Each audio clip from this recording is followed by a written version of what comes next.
I look at the figure in the photograph and there's something interesting to me, compelling about their body language, gesture.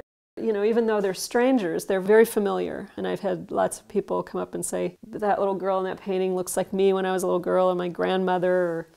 And I like that people bring their own background and history and thoughts and ideas, and they can make their own narrative. They can see what they want to in the image. So I start with canvas, and I gesso the canvas, and then I put down 2 or 3 layers of oil paint that are different colors. And I let that dry, and then I soak the canvases for a week or 2, or you know, however long they sit in a sink of water. And then I scrape. You know, I never know, but like parts of the top layers will stay on. Parts, you know, some things come off, some things don't.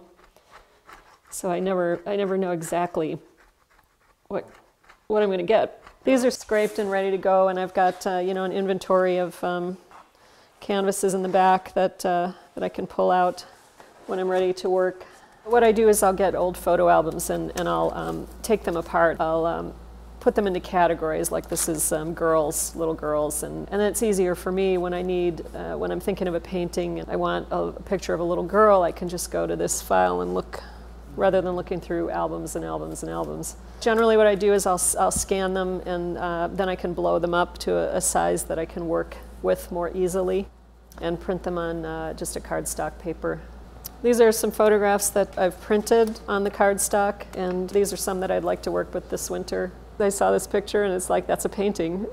And this little girl, I mean, her gesture, the way she's seated, her body language is just fabulous. And I guess in general what attracts me to a particular photograph or a figure in a photograph is the gesture, the body language. I prefer more snapshots than the posed studio portraits of the late 19th century. For the most part, people look different in photographs to me now than they used to. I use an opaque projector to position and size the image on the canvas, and I'll do a very rough charcoal sketch. And then I go in with charcoal and I'll do a more finished drawing, which is the point that this one is at. And then I go in with white paint and I paint the figures and end up with basically a value painting, black and white painting. And then again, once that's dry, the colors go on as glazes afterwards. But when I paint, you'll notice, I guess is a little unusual, I paint unstretched. And I do that for obvious reasons, because I need the hard surface behind there. And occasionally I'll do a little sanding and such. And then I also like the fact that it gives me some freedom to crop and change the image. When I'm finished, I use pieces of white paper and pin them up there to delineate the edges of the painting. And sometimes I'll look at it when the image is finished, and I'll say, well, it probably would look better if there was an inch more on this side and an inch less on the other side. When I was in Pakistan, I actually learned, at National College of Art, they have a degree program in Persian Indian miniature painting. So I was fortunate enough to be able to study that while I was there. But it's not, I'm not really using the technique in these oil paintings. It's more, like I said, it's more about the patterning that I use, and the stylized elements come from Persian Indian miniature paintings. The first thing I did when I bought the farm, which I live on, and my studio is in the barn, was to put in a garden, a vegetable garden. So I spent a lot of time in the summer with that, and you know, in between painting, go out and take my breaks or out in the garden, and I started keeping bees shortly after that, and then the rest of the animals came after that, and right now I'm fairly close to being off the food grid.